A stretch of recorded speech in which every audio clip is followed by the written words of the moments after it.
माई arrogant devil husband episode 8। अगर किसी लड़के का तुम्हारे साथ कुछ करने का इरादा नहीं भी होगा, तब भी तुम अपनी बातों से उसे ऐसा करने पर मजबूर कर दोगी। अपने दिमाग से यह ख्याल निकाल दो, क्योंकि इतनी अट्रैक्टिव नहीं हो कि मुझे रिझा सको, और मुझे भगाने की कोशिश मत करना। तुम्हारा इस्तेमाल मेरे लिए अभी पूरा नहीं हुआ है। इतना कहने के बाद ईशांक ने कनिषा के छटपटाते शरीर पर गौर किया, और अगले ही पल उसने धीरे से उसके मुंह पर डक टेप चिपका दिया, ताकि फिर से कनिषा की आवाज़ सुननी ना पड़े। चूंकि कनिषा के हाथों को उसने कसकर बांध रखा था, इसलिए काफ़ी कोशिश करने के बाद भी कनिषा उसे खोल ना सकी।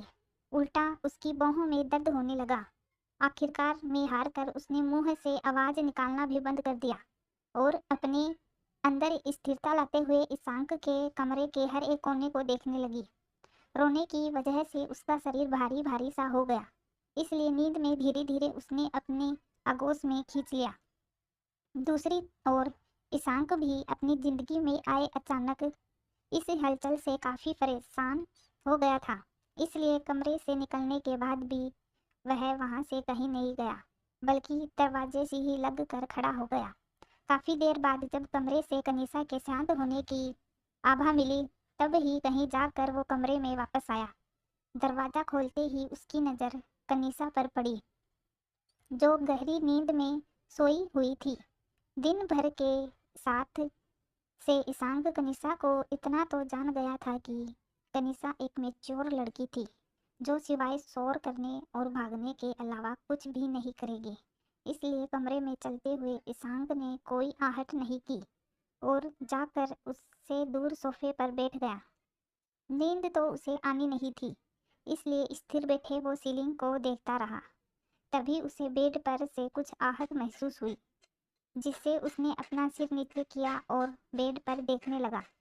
हाथों को नीचे करने की कोशिश में जैसे ही कनिषा अपना हाथ खींच रही थी, चूड़ियों का शोर जैसे ईशांक को अपनी ओर आने का इशारा दे रहा था। सोने के बावजूद भी कनिषा के माथे से सोचावट की रेखाएं घटी ना थी।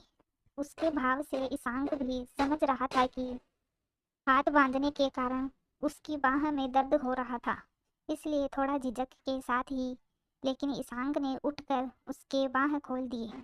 इसके साथ ही उसने धीरे से नीचे की ओर ले जाते हुए उसकी नज़र कनिषा के बदन पर पड़ी। बेपरवाही से सोते हुए उसने यह ध्यान भी नहीं दिया कि उसकी अनछुआ जिस्म इस वक्त कितना आकर्षक और बहका हुआ लग रहा था। इससे पहले ईशांक ने कभी किसी लड़की के साथ अपना रूम शेयर नहीं किया था, और ना ही कभी वो अपने बेड तक आने का मौका देता था। पर इस वक्त कनिषा का लोमहर्षक जिस्म उसके अनियंत्रित जज्बात को और ज़्यादा असहज कर रहा था, जिसे कंट्रोल करने की कोशिश में इंसान ने अपनी मुठ्ठियां कसी, और अगले ही पल ब्लैंकेट को उठाकर उसके शरीर पर फेंक दिया। अजीब तरह के नए जज्बात से घिरे ईशांक ने अपने शरीर में आग सी जलन महसूस की, जिसे पूरी तरह खत्म करने के लिए वो कनिषा से दूर हो गया। अगली सुबह कनिषा ने आंखें खोली तो खुद को किसी और के घर में देखकर झट से उठकर बैठ गई। एक पल के लिए रूम को घूरते रहने के बाद उसे याद आया कि कैसे पिछले 24 घंटे में उसकी जिंदगी ईशांक देव सिंह से जुड़ गई थी। रात की घटना याद करते हुए उसने अपने बदन से ब्लैंकेट दूर हटाया और अपने शरीर पर कपड़े को जांचने लगी। अगले लम्हे में वो बेड से उतरी और दौड़कर कमरे में लगे शीशे के सामने जाकर खड़ी हो गई। अपनी गर्दन को इधर उधर घुमाकर उसने देखा कि कहीं ईशांक ने नींद में उसके साथ कुछ गलत तो नहीं किया। एक बार जब उसे तसल्ली हो गई तो उसने पूरे रूम को सरसरी निगाहों से घूरा। जब कमरे में कहीं भी ईशांक न दिखा तो इसका फायदा उठाते हुए कनिसा कमरे से बाहर चली गई। काफी सुबह उठ जाने के कारण घर के सभी सदस्य अभी भी सो रहे थे। ईशांक उसे कहीं नजर नहीं आ रहा था, इसलिए दबे कदमों से चलते हुए वो उस कमरे में गई जहां उसे दुल्हन बनाया गया था। वहां अभी भी उसके कपड़े, फोन और बैग रखा हुआ था, जिससे देख कनिसा का चेहरा परेशान पर कुछ राहत दिखी। लहंगे को उतार कर उसने अपने कपड़े पहन लिए और फोन के साथ बैग लेकर वहां से निकलने लगी। तभी उसे कुछ याद आया और उसने अपने बैग में से पेन और नोटपैड और लगभग 2000 रुपये निकाल दिया। नोटपैड पर कुछ लिखने के बाद उसने उस पन्ने को फाड़ा और पन्ने के साथ साथ 2000 के नोट को लहंगे के ऊपर रख उसे गहने और चूड़ियों से दबा दिया। कमरे से निकल चौकस निगाहों से घर के हर एक कोने पर अपनी नज़र रखते हुए वो दरवाजे तक पहुंची तो उसने पाया कि वो लॉक था। कल रात से गलत पिन कोड डालने का अंजाम वो पहले ही जान चुकी थी, इसलिए अपनी परिस्थिति पर झुंझला कर वो पैर पटकने ही लगी थी कि उसी पल उसकी नज़र फर्श पर गिरे रिमोट कंट्रोल पर पड़ा और दौड़कर उस रिमोट कंट्रोल को उठाते हुए उसकी खुशी का ठिकाना नहीं रहा। रिमोट से दरवाज़ा खोलने के बाद बिना एक पल गवाए मेंशन से भाग गई।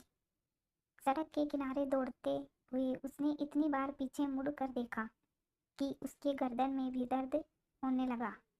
काफ़ी लंबे समय से भूखे रहने की वजह से वो ज़्यादा लंबी दूरी तय नहीं कर सकी और वहीं रोड के किनारे सिमट कर बैठ गई। वहाँ से जॉगिंग करते एक शख्स ने कनिसा की हाल देखी तो उसे अपना वाटर बोतल बढ़ाते हुए बोला, लगता है इसकी ज़्यादा ज़रूरत तुम्हें है। आवाज़ सुन कनिसा ने अपनी नज़रें उठाई तो देखा वहाँ नीली आंखों वाला खूबसूरत लड़का खड़ा था। शरीर में जॉगिंग सूट होने के कारण उसके मसल्स के उभार साफ नजर आ रहे थे। उसके आगे के भीगे बाल और चेहरा पर पसीना गवाही दे रहा था कि वो काफ़ी देर से जॉगिंग कर रहा है।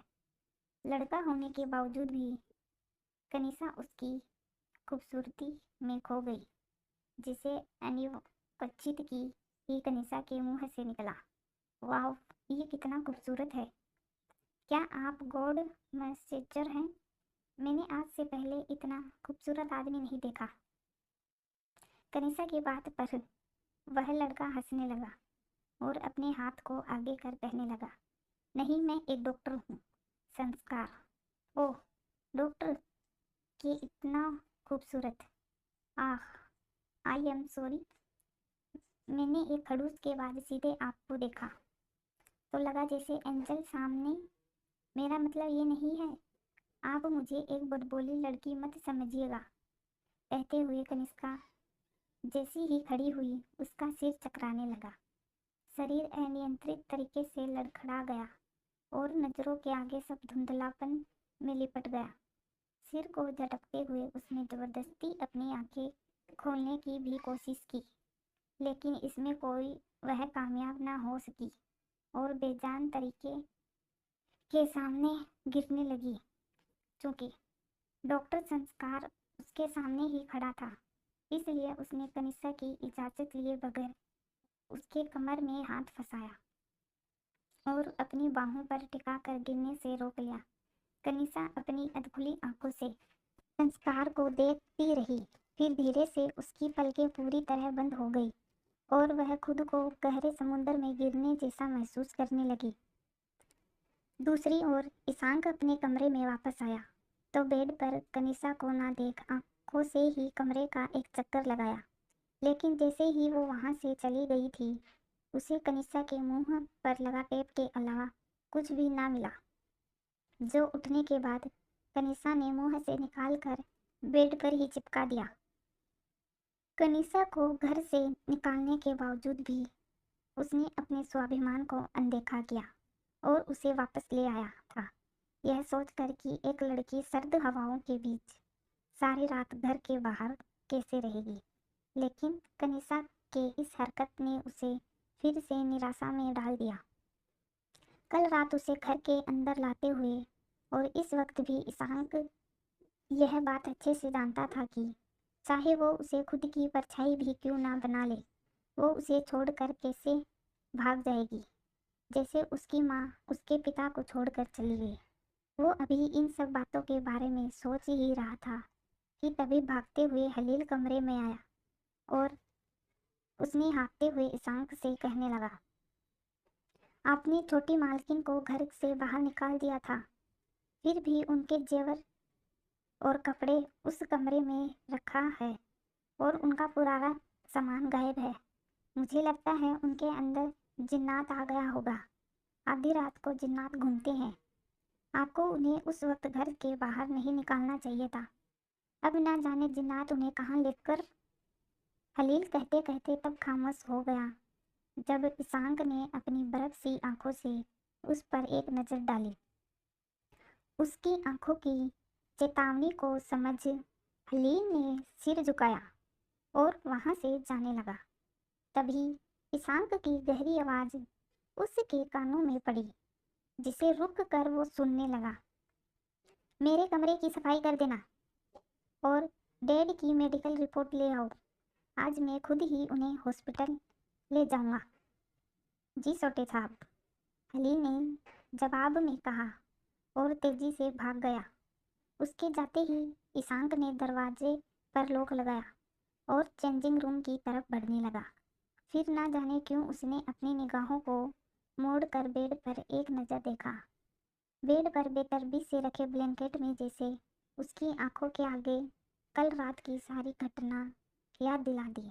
दुल्हन के लिबास में कनिषा का दिलकश चेहरा उसकी आंखों में बस गया था। वह चाह कर भी वो अपने दिमाग से नहीं निकाल पा रहा था। हालांकि जल्दी से उसे अपने दिमाग के सोच पर हैरानी हुई और अपने सिर को झटक देता है और रेडी होने चला जाता है। रेडी होकर वो नीचे हॉल में जाने लगा था कि उसी पल उसकी नज़र उस कमरे में पड़ी जहां कनिषा ने अपने दुल्हन के जोड़े को उतार कर रखा था।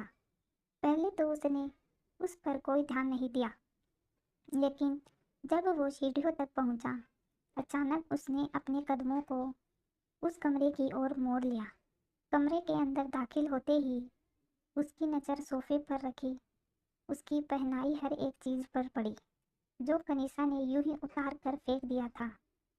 यहाँ तक कि उसने उसके नाम क्या मंगलसूत्र भी पहनने रखना गवारा नहीं समझा। माथे के सिंदूर को उसने टिश्यू पेपर से पोंछकर फर्श पर ऐसे फेंक दिया जैसे इन सब से उसके पास कोई मोल नहीं है। कनिषा ने इन सब के अलावा दूसरा कुछ उम्मीद ना होते हुए भी न जाने क्यों ईशांक को बुरा लगा। अपने दिल के भीतर से वो कनिषा को यहाँ क्यों देखना चाहता था। उसके पास भी इसका कोई जवाब नहीं था। आगे बढ़ उसने कनिषा के जोड़े को उठाया तो 2000 का नोट और एक छोटा सा पेपर नीचे फर्श पर गिर गया। उन्हें उठाते हुए ईशांक ने पेपर पर लिखे कनिषा के शब्दों को अपने मन में ही पढ़ा, जो जल्दबाजी में कनिषा ने यूं ही लिखा था।